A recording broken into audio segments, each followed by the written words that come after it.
नमस्कार, स्वागत है आप सबका फिर से हमारे चैनल HOTC में और हमारे सोमवार के पॉलिटिकल व्यू में। इसको मैं बार बार बोलना भूल जाता हूँ, तो आज याद से बोल रहा हूँ। ये पॉलिटिकल व्यू करके हमारा सोमवार को हम प्रदर्शित करते हैं। तो आज फिर हमारे साथ हैं जगत जी शर्मा। सभी को बहुत बहुत प्रणाम। और आप लोग लगातार पॉलिटिकल व्यू देख रहे हैं, ऐसी खबरें हमें मिलती रहती हैं और उस पर भी आपकी टिप्पणी आती है। बहुत बहुत धन्यवाद। हम चाहते हैं कि आप और भी इसको प्रसारित करें और भी देखें, जिससे कि हमारा उत्साह बढ़े। आज की शुरुआत करते हैं। अभी हाल फिलहाल का ही बड़ा मुद्दा है जी। कि इंदौर में नगर निगम के दो पार्षदों ने वंदे मातरम गीत गाने के लिए मतलब एक वो किया, विरोध किया कि हम नहीं गाएंगे। तो इस पे आप मतलब प्रकाश डालिए थोड़ा सा। क्या है संजय जी कि इंदौर नगर निगम का बजट सत्र प्रारंभ हुआ। उसमें कांग्रेस की दो पार्षद थी, फौजिया अलीम और रुबीना खान। तो रुबीना खान थोड़ा लेट आई थी, फौजिया अलीम वहाँ पर उपस्थित थी। तो आपको शायद पता हो, ये वर्ष जो है वो वंदे मातरम गीत के 150वां वर्ष है। यानी 150 वर्ष पूरे हो चुके हैं वंदे मातरम गीत को, जब उसका निर्माण 1876 में हुआ था बंकिम चंद्र चटर्जी द्वारा, है ना। तो सरकार, जो केंद्र सरकार है, उसने एक निर्देश जारी किया है कि सरकारी आयोजनों में, सरकारी कार्यक्रमों में जिस तरह से जनगण मन यानी हमारे राष्ट्रगान को सम्मान दिया जाता है, उसी तरह से अब वंदे मातरम को सम्मान दिया जाएगा। हाँ। और उसके साथ में एक और उन्होंने जोड़ा है कि अभी तक क्या होता था, एक या दो अंतरे पढ़ते थे, अब पूरे 6 अंतरे पढ़ने पड़ेंगे। ये केंद्र सरकार का दिशा निर्देश है।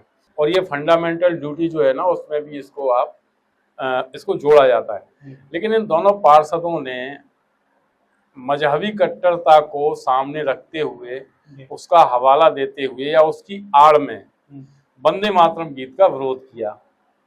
और उनमें से एक ने अपना स्टेटमेंट दिया कि हम केवल अल्लाह की इबादत करते हैं और हम अपनी सगी माँ की इबादत नहीं करते, तो वंदे मातरम क्यों गाएं। मैं आपको एक बात बताना चाहता हूँ, ये इसमें मैं आपको पूछना चाहता हूँ कि इबादत मतलब क्या।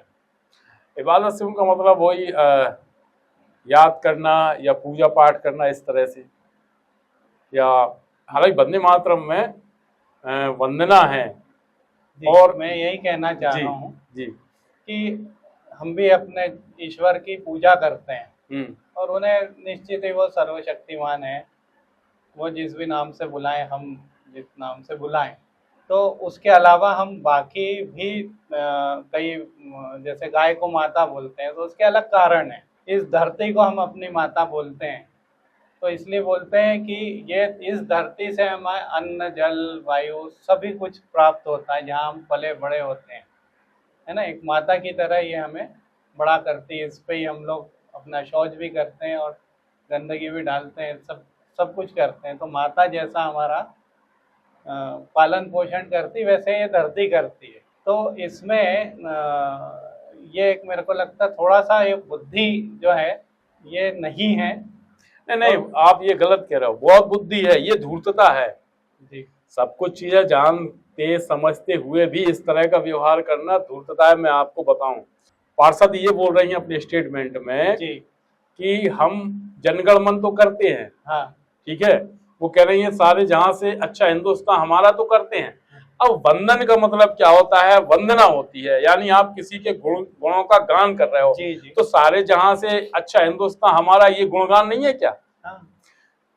जैसे हम जनगण मन अधिनायक जय है, तो इसमें किसी का गुणगान नहीं है, इस देश का गुणगान नहीं है क्या। और वंदे मातरम में क्या है। आप इन चीजों को अलग अलग कैसे कर सकते हो। और अगर आपको पूरी तरह से अपने धार्मिक कट्टरता के हिसाब से ही चलना है, तो फिर सार्वजनिक जीवन में मत आओ ना यार। किसने वो आपसे बोला कि आप चुनाव लड़ो और प्रतिनिधित्व करो। सार्वजनिक जीवन में आपको जरूरी नहीं कि मुस्लिमों ने ही वोट दिया है या आप मुस्लिमों का ही प्रतिनिधित्व कर रहे हो। उसमें कुछ हो सकता है हिंदू भी हो और उनकी भावनाएं और मुसलमानों की भावनाएं भी वंदे मातरम से जुड़ी हो सकती हैं।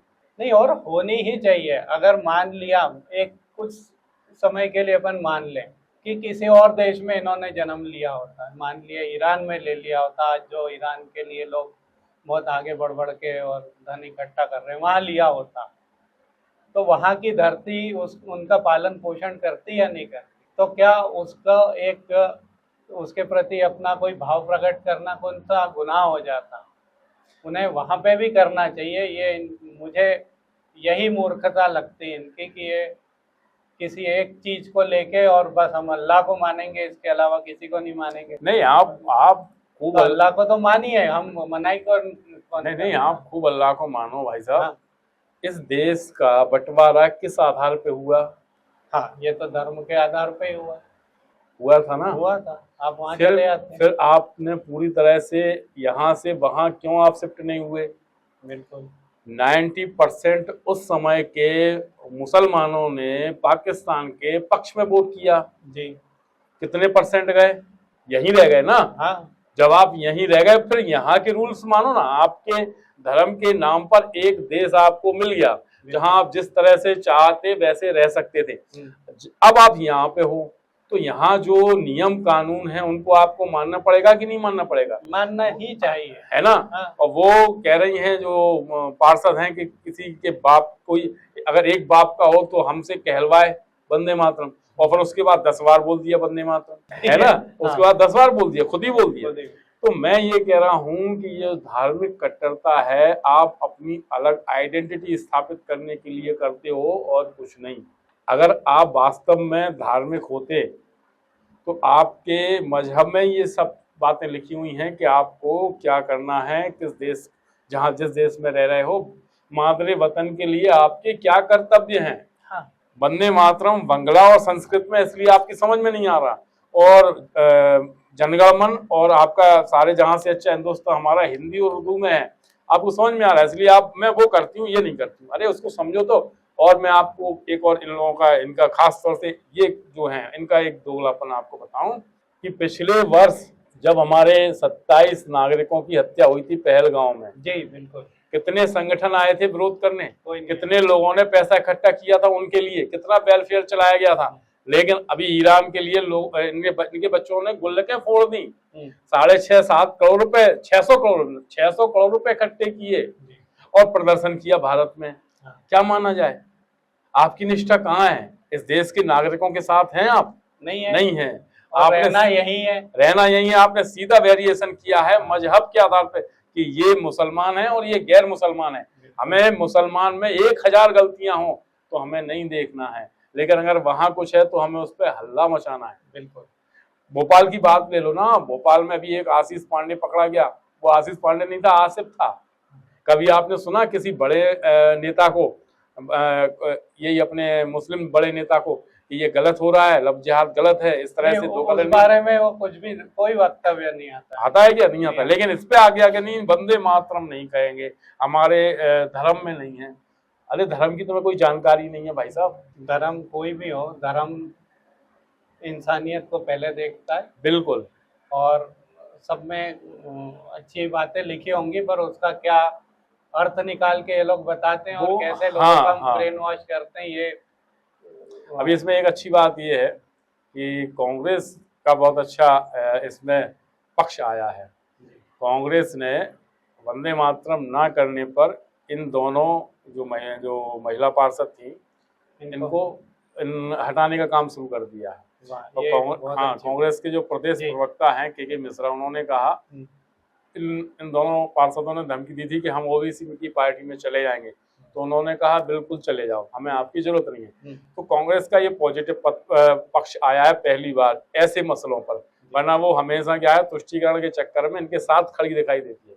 इस बार उन्होंने जो कांग्रेस के नगर अध्यक्ष हैं इंदौर के, चिंटू चौकसे ऐसा उनका नाम है, उन्होंने कार्रवाई भी कर दी है इन्हें हटाने। उनके ऊपर कार्रवाई तो नहीं होगी अब ऊपर से? और नहीं, प्रदेश प्रवक्ता का भी बयान आया के मिश्रा का, तो वो पहली बार इसके साथ है। और मेरे ख्याल से इसलिए भी है कि केंद्र सरकार ने जो वंदे मातरम के लिए एक प्रोटोकॉल जारी किया है, उसका पालन तो करना पड़ेगा। और ये तो सभी को, चाहे वो किसी भी धर्म से हो, किसी भी संप्रदाय से हो, यहाँ के जो नियम बने उसको तो आपको बिल्कुल फॉलो करना पड़ेगा। पड़ेगा। और आप जनप्रतिनिधि हो, इसलिए आपको और ज्यादा करना चाहिए। हाँ, कोई जनप्रतिनिधियों का ये कर्तव्य है। आप जो संविधान, वो भारत के जो पूरा लोकतंत्र के 4 खंभे जिनको माना जाता है, 3 प्रमुख, तो उसमें विधायिका आती है। विधायिका की आप प्रतिनिधित्व करते हो। हाँ। तो आपको तो जरूरी है कि वो सारे नियम आप फॉलो करें।